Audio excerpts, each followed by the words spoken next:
Madam উঠেন না, পড়াবেন না? ও ম্যাডাম উঠেন। Oh my god. ও মা, এরা কারা? আমি তো এদের চিনি না। ও হ্যাঁ, আমি তো এখন টিচার। তোমরা পাশের রুমে গিয়ে পড়তে থাকো, আমি আসতেছি। কি রে ম্যাডাম, তো আজ সারাদিন ঘুমোবো মনে হচ্ছে। হাই রে কপাল, এখনো পড়ে পড়ে ঘুমায়। আর দেখাচ্ছি মজা।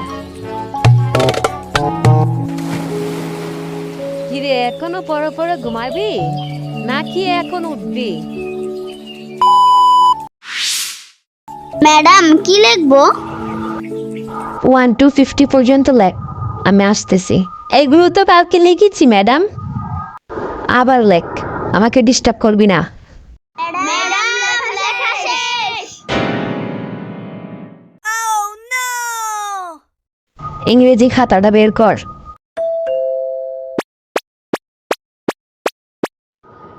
আফা, শুনছি আপনার মেয়ে নাকি প্রাইভেট পড়ায়। যদি আমার মেয়েকেও পড়াইতো ভালো হইতো। ঠিক আছে, কাল 6টা বাজে পাঠাই দিবেন।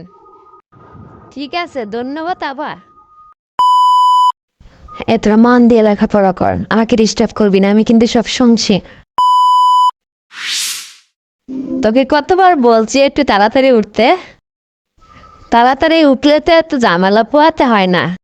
ওরা বাচ্চা, কলেজের স্টুডেন্ট না যে তুই এদের পড়া দেখিয়ে আগুমতি করতে যাবি।